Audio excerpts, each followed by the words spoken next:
He was the league's chaos engine, an MVP who bent games by sheer force of will. And yet, all summer, silence. No bidding war. No red carpet, just headlines asking what went wrong. When the Kings finally called, it answered one question: where? And raised 5 more. Why now? To understand why a future Hall of Famer waited this long for a minimum deal, you have to see how the NBA changed around him and how his strengths turned into flags teams couldn't ignore. Free agency isn't kind to uncertainty. Stars get scooped within hours, key role players within days. And by the time the calendar turns, most teams have spent their flexibility and made their bets. That's why Russell Westbrook's limbo felt so surreal. This wasn't a fringe veteran waiting for a training camp invite. This was a former MVP, the triple-double metronome, still on the market while contenders filled the last chairs and musical chairs. Fans kept refreshing, insiders kept hedging, and the offers, when they finally did, it wasn't a sweepstakes. Sacramento stepped in with a 1-year minimum, practical and unsentimental, more patch than proclamation. If anything, the move underlined the question rather than answering it. How does someone who once defined pace and pressure across an entire league end up choosing between patience and pride? The simple answer: he's older, doesn't really cover it. Plenty of guards in their mid-30s sign quickly if teams believe they can cleanly solve a problem. But here's what front offices saw: an offense that already has ball, a cap table that punishes mistakes, and a postseason meta that turns every non-suitor into an invitation. In that environment, you don't just ask, what can he still do? You ask, what will opponents dare us to let him do? That second question is the quiet one that stalls phones. The Kings weren't gambling on nostalgia. They were purchasing optionality: 10 to 20 minutes of controlled chaos if it helps, a veteran voice if it doesn't, and the flexibility to pivot without sunk cost drama. For Westbrook, it's a lifeline and a microscope. One more chance to show that energy can be channeled, decisions can be sharpened, and that his legendary motor still moves, winning, not just box scores, but that silence all summer. It wasn't accidental. It was the league telling him, in its most honest language, time and fit, that the rules of engagement have changed. How the league changed and left him behind the modern NBA is an efficiency arms race. Spacing isn't a luxury. It's the runway every action needs to take off. 5-out sets, ghost screens, 45 cuts, Spain pick and roll. None of it scares a defense if one defender can camp in the lane and tag 2 players. That's the quiet tax a non-shooter imposes. It doesn't always show up in a box score, but it strangles driving lanes, shrinks passing windows, and turns creators into traffic managers. A decade ago, Russell's gifts overwhelmed that math. He cracked paint at will, collapsed defenses, and lived at the rim.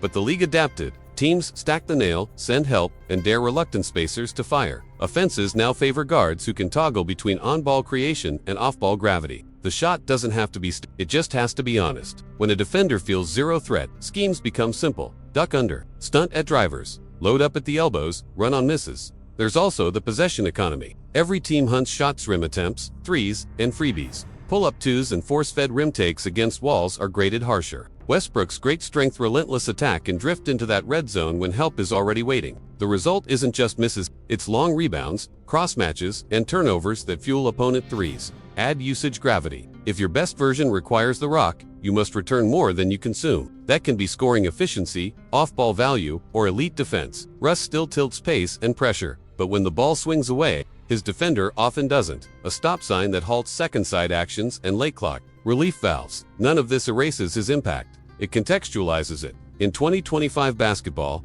value flows to players who stretch geometry even when they don't touch the ball. And in the playoffs, those margins get magnified, which is exactly where this story turns next.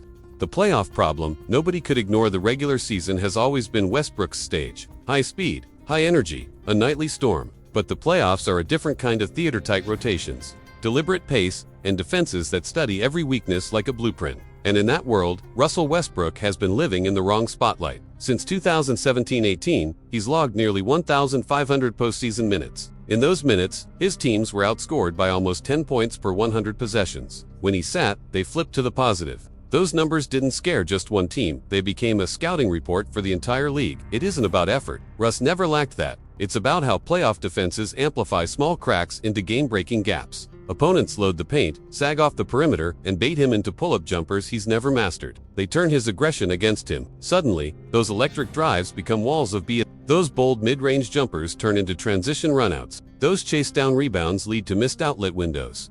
Even with legends beside him, LeBron, Kawhi, Jokic, the pattern didn't change. Defenses adjust, spacing tightens, and teams can't afford empty trips in high-stakes games. The very motor that once made him unstoppable can become unpredictable, and unpredictability is poison in the postseason. Front offices saw that too. You can't build a championship rotation around a player that defenses are happy to leave alone. That's why the silence in free agency wasn't just about age, it was about trust. Trust that when the game slows down and the margin for error shrinks, he won't be the pressure point every opponent attacks. And even if a team wanted to gamble on that, the next hurdle was almost worse. Not the defense, not the shooting, the fit. The fit problem, Sacramento's crowded floor. Sacramento didn't build this roster for Russ. They built it to survive a brutal Western Conference. But when you look at the names Domantas Sabonis, DeMar DeRozan, Dennis Schroeder, it's obvious three of their most important pieces don't space the floor. Add Westbrook, and suddenly the paint starts to suffocate. Basketball is geometry, and spacing is oxygen. If Russ shares the floor with Sabonis and DeRozan, defenses can send help early, clog the lane, and dare someone to hit a jumper. That leaves Zach LaVine and Malik Monk with the impossible job of stretching defenses thin enough for everyone else to breathe. And if Schroeder is also on the floor, the shooting gravity practically disappears. That creates an even bigger question. Role. Westbrook has thrived when he controls tempo, pushing pace, collapsing defenses, forcing reactions. But Sacramento already has primary ball handlers and system flow. If he starts, the floor becomes congested. If he comes off the bench, he leads a second unit built around young, unproven pieces. In either scenario, the margin for error is razor thin. This isn't about ego, it's about fit. When a team already has limited shooting, even one low-gravity piece can break the entire offensive structure. Russ isn't just fighting defenses anymore. He's fighting spacing charts, usage hierarchies, and the cold math of modern NBA offense. That's why this signing felt less like a big swing and more like a cautious experiment. Sacramento didn't sign the old Russ, they signed the version that can be plugged in or pulled out without collapsing their cap or rotation. And that reality says more about how the league views him than any highlight reel could. But this fall didn't happen overnight. To understand how we got here, you have to rewind the clock to where the storm began. From MVP to journeyman, the harsh timeline, it's wild how fast the narrative flipped. Not long ago, Westbrook wasn't just a star, he was the Storm, MVP in 2017, the face of Oklahoma City, a walking triple-double who dragged undermanned rosters into the playoffs through sheer force of will. The basketball world revolved around his energy, but legacies can shift faster than we like to admit. One trade after another, and Russ went from centerpiece to asset. 2. Afterthought. It started in Houston, a big swing with James Harden that promised fireworks but cracked under playoff pressure. Then Washington, where he pushed a thin roster into the postseason only to be shipped out again. Then the Lakers, where expectations crushed everything. One of the league's loudest markets turned every missed jumper into a trending moment. From there, Clippers, Nuggets, and now Sacramento. 6 teams in under 7 years. That's not just a resume, it's a map of a superstar forced to adapt faster than the league allowed him to. It's not like his talent vanished. He still attacks the rim like a missile, still plays with a ferocity few can match. But basketball isn't just about what you can do anymore. It's about how cleanly you fit. Every new stop came with a little less leverage, a little more prove-it energy. Once upon a time, teams tailored rosters around him. Now, they're asking if he can fit around them. And here's the brutal truth. The league doesn't wait for anyone. It didn't for Iverson. It didn't for Melo. It didn't for Dwight. When the meta shifts, you adapt or you slide down the depth chart. Russ is still fighting to write his own ending, but the game has already turned the page. Still, legacies aren't written in straight lines, and Westbrook's story has always been about defiance.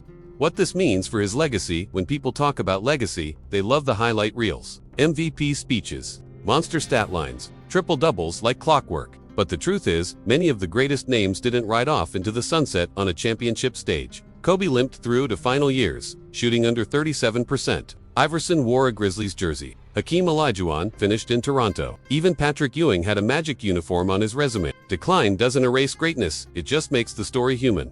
That's where Russ stands now. The peak of his career was as electrifying as almost anyone's in the modern era. 5 straight seasons averaging a triple, one of the most relentless competitors the game has ever seen. He didn't cheat the sport, and he didn't coast on reputation. But the NBA isn't sentimental. It doesn't give out lifetime contracts for past glory. It deals in cold fits, spacing maps, and salary cap math. And here's the thing, this doesn't have to be a sad chapter. If anything, it's a familiar one. The difference between players remembered as washed and players remembered as legends isn't how they declined, it's how they handled the decline. Kobe gave us 60 in his final game. Iverson fought until the end. Melo reinvented himself as a floor spacer to stay relevant. Russ doesn't need to be the MVP again. He just needs to prove he can still tilt the floor in winning ways. His Hall of Fame status is secure, but legacy isn't just what you did, it's how you finished. If this Sacramento chapter ends with him adapting, sacrificing, and surprising the league one more time, the story won't be about the fall, it'll be about the fight. And believe it or not, there's still one more card Russ can play. The only way this could work, if there's a path, it's narrow but real. Start by shrinking the job description. Westbrook's a tempo change, sixth man, not a system. Think 12 to 18 minutes of controlled ignition, push on dead balls.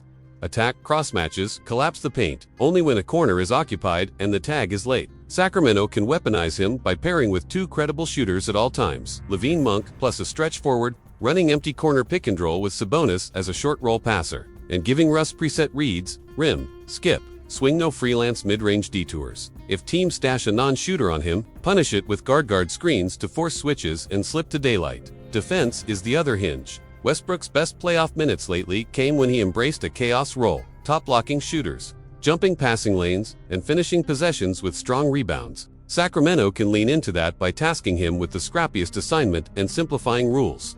Fight over, peel switch late, and no gambling unless there's backline coverage. The metric to watch isn't points, it's advantage creation. If his minutes end with Sacramento generating more corner threes and rim attempts than the opponent, the experiment is working.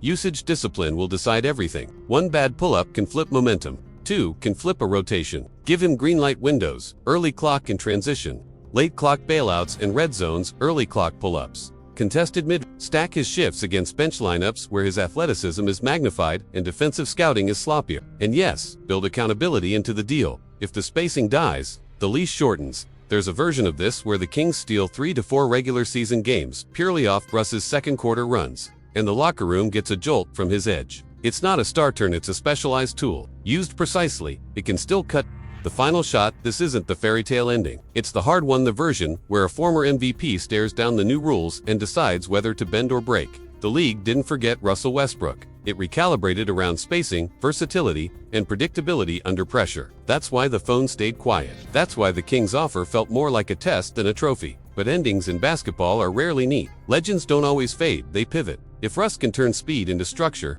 chaos into calculated pressure, and pride into role acceptance, he gives Sacramento something they don't have: shock value off the bench and a competitive snarl when the game goes flat. If he can't, the story settles where many great careers do: brilliant prime, messy final chapters, legacy intact. Either way, the verdict won't come from a quote or a highlight. It'll come from possessions. Did his minutes widen the floor or shrink it? Did he create advantages or donate them? Did he turn momentum or leak it away? For a decade, Westbrook forced the game to play on his terms. Now the game is asking for a compromise. Maybe that's the twist. Maybe the most defiant guard of his generation wins this last duel, not by overpowering the moment, but by editing himself. If he does, the conversation shifts from why didn't anyone want him to how did everyone miss this version? What do you think? Does Russell rewrite the ending, or is this the final chapter before the Jersey and Rafters epilogue?